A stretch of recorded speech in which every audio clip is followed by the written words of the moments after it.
dulu bisa dipimpin oleh Mbak Cindy. Coba mulai. Bismillahirrahmanirrahim. Alhamdulillahi rabbil alamin. Wa li Muhammadin nabiyyan wa rasulan. Rabbi zidni ilma warzuqni fahma. Amin. Oke. Sebelum lanjut kita absen dulu ya. Ya Bu. Hari ini ada yang nggak masuk. Mbak Air. Kenapa nggak masuk? Acara keluarga. Hari ini kita akan bahas tentang konsep dan ruang lingkup fikih ya. Ya Bu. Anak-anak udah tak dihitung belum apa itu fikih? Itu pemahaman Bu. Pemahaman? Iya. Hukum agama. Oke, benar banget.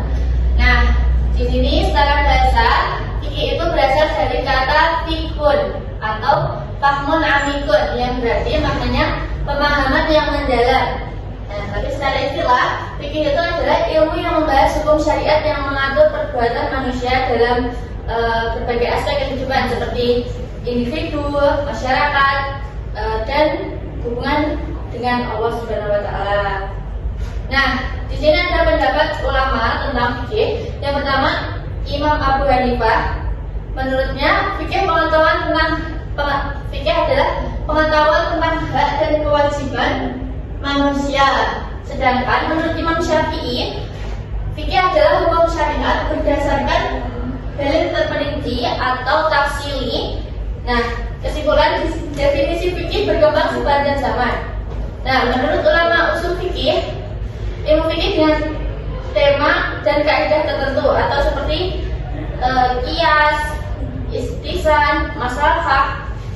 Nah, yang kedua, menurut ulama usul fikih adalah ilmu tentang hukum syariah yang berkaitan dengan perbuatan manusia, baik dalam bentuk perintah atau wajib, larangan, haram, pilihan, mubah, dan makruh atau anjuran yang akan kita menghindarinya. Dan ada juga yang sunnah, anjuran untuk melakukannya, yang didasarkan pada sumber-sumber syariah, bukan akal atau perasaan. Nah, yang keempat, menurut ulama usul fikih, yang ketiga, ada ilmu tentang hukum syariah yang berkaitan dengan ibadah dan muamalah. Nah, dari sini bisa dimengerti bahwa kalau fikih merupakan hukum syariah yang lebih bersifat praktis, yang diperoleh dari istidlal dan istinbat atau penyimpulan dari sumber-sumber Al-Quran dan hadis.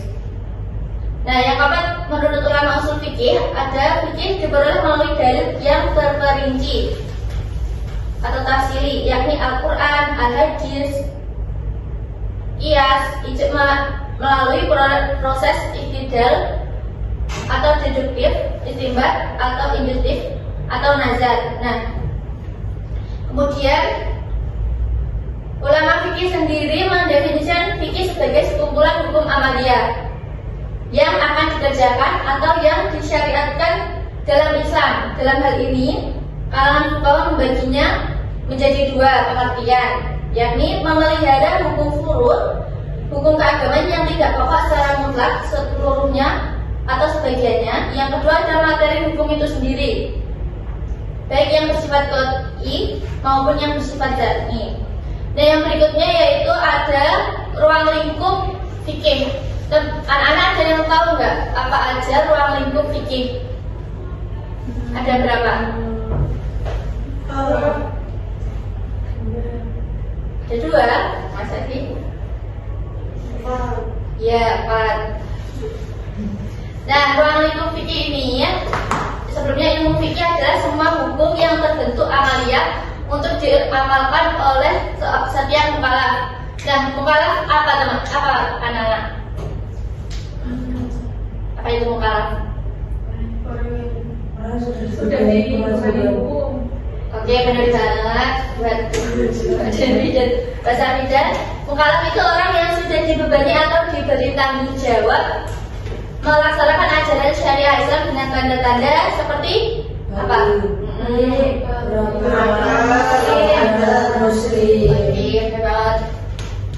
Oke, kemudian. Nah, ruang lingkup ini, fikih ini mengatur seluruh perbuatan mukallaf berupa hukum seperti wajib, sunnah, mubah, makruh, haram, serta status lain seperti sah, batal, atau benar dan salah.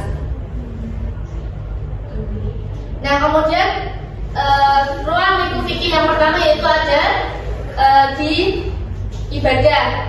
Nah, fikih ini mengatur hubungan manusia dengan Allah seperti apa anak-anak? Kalau ibadah, Sholat, puasa, haji, ya, dan wudhu dan lain-lain ya, seperti itu yang berkaitan dengan manusia dan Allah Subhanahu Wa Taala. Kemudian ada ruang lingkup yang kedua yaitu muamalah, yaitu mengatur hubungan antara manusia seperti apa sewa menyewa, oke, transaksi finansial, utang. Itu ya anak-anak buat ruang lingkup fikih yang muamalah. Iya Bu. Kemudian ada ruang lingkup munakahat. Apa bahasa teman-teman? Pernikahan. Ya. Depan suami istri. Fikih tentang munakahat itu membahas tentang pernikahan, talak, nafkah, hak dan kewajiban suami istri terkait dengan hukum-hukum yang sudah ditentukan seperti itu. Kemudian ada ruang lingkup fikih yang terakhir yaitu ada jinayah. Apa aja teman-teman? Sanksi hukum. Tidak jalan. Ya, terus apa aja? Itu tentang hukum perdata ya, atau hukum pelanggaran dan pidana dalam masyarakat seperti itu. Udah paham belum anak-anak dengan materi hari ini tentang pelajar dan ruang lingkup fikih? Sudah. Oke. Saya ada sedikit satu di kasus. Saya bacakan soalnya dulu di sini, boleh nggak? Boleh. Oke. Nanti kalian bisa menjawab ya. Nah, studi kasus di sini ada soalnya Aisyah berusaha memperbaiki sholatnya. Ia membaca buku fikih tentang tata cara sholat yang benar seperti posisi sujud, bacaan wajib, dan syarat sah sholat. Ia belum memahami kenapa hal-hal tersebut sangat rinci diatur. Nah, nanti nanti Bu Guru bagi dua kelompok aja ya. Iya Bu. Oke, yang depan ini kelompok 1, yang belakang kelompok 2 ya. Oke. Nah, soal yang pertama itu nanti kelompok 1 membahas tentang termasuk tadi studi kasus yang Ibu Guru jelaskan, termasuk ruang lingkup fikih apa. Iya Bu. Kemudian kelompok 2 soalnya mengapa fikih perlu mengatur tata cara ibadah dengan benar. Iya Bu. Bu tanya Bu. Ya. Sama.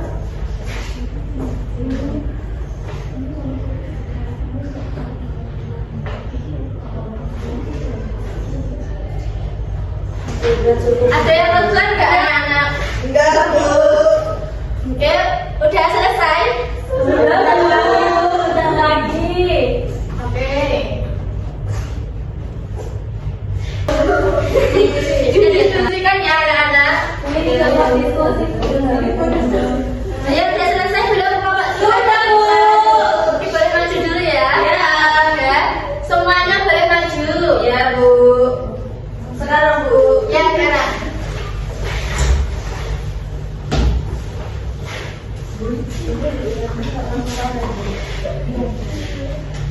Kok saya gitu? Berani. Jadi kalau kami mendapat studi kasus yaitu tentang Aisyah berusaha memperbaiki sholatnya. Ia membaca buku fikih tentang tata cara sholat yang benar, seperti posisi sujud, bacaan wajib, dan syarat sah sholat. Namun ia belum memahami kenapa hal-hal tersebut sangat rinci diatur. Sehingga kami mendapat pertanyaan yaitu mengapa fikih perlu mengatur tata cara ibadah dengan detail. Jawabannya dari kelompok kami yaitu fikih perlu mengatur ibadah secara rinci karena ibadah harus dilakukan sesuai contoh Rasulullah supaya sah dan juga benar. Ya. Jadi Bu. Nah, begitu ya teman anak-anak. Ya Bu. Ya, boleh silakan duduk. Terima kasih buat kelompok 3. Nah, dari presentasi kelompok 2, nah dapat disimpulkan mengatur tata cara ibadah dengan detail karena agar membantu mencegah kesalahan dan agar sholat kita diterima oleh Allah Subhanahu Wa Taala. Oke, buat kelompok 1 udah. Oke, boleh masuk ya. Langsung aja di soalnya aja. Soalnya termasuk ruang lingkup fikih apakah hal tersebut? Nah, jawabannya bagian fikih yang mengatur cara manusia beribadah kepada Allah. Nah, sholat kan merupakan ibadah pokok yang memiliki aturan baku, sehingga mempelajari tata cara sholat termasuk dalam fikih ibadah. Oke, benar banget. Tepuk tangan buat kelompok 1. Buat ketika tadi itu adalah termasuk dari ruang lingkup ibadah. Oke, sudah paham ya untuk materi kita hari ini? Alhamdulillah. Ada yang belum paham? Sudah, Bu. Oke, di sini ada yang mau memberi kesimpulan nggak tentang materi kita hari ini? Saya, Bu. Oke, boleh Mbak Safida? Di sini boleh, Bu. Boleh. Dari pembelajaran ini, seperti diketahui biasanya fikih itu merupakan hukum Islam yang mengatur perbuatan manusia, yang dimana fikih itu berkembang dari masa dan juga ke masa. Juga ruang lingkup fikih itu sangat luas seperti ibadah, muamalah, terus ada perdagangan, jinayah, yang merupakan fikih itu nantinya akan menjadi panduan hidup bagi setiap mukallaf. Begitu, Bu. Iya, benar banget ya, anak-anak. Iya, Bu. Dari materi kita hari ini tentang membahas tentang fikih, diharapkan anak-anak bisa dipraktekkan atau karena ini wajib ya buat umat muslim. Jadi saya harap anak-anak bisa melaksanakannya dengan benar. Ya, Bu. Oke, sekian dari hari ini kita akhiri dengan hamdalah. Alhamdulillahirabbil alamin. Kemudian bisa dipimpin untuk mengakhiri pembelajaran dengan kafaratul majelis dipimpin oleh Mbak Mila. Berdoa, Subhanallahumma wa bihamdika asyhadu an la ilaha illa anta astaghfiruka wa atubu ilaik. Oke, sekian dari Bu Guru. Kalau ada salah kata mohon maaf. Assalamualaikum warahmatullahi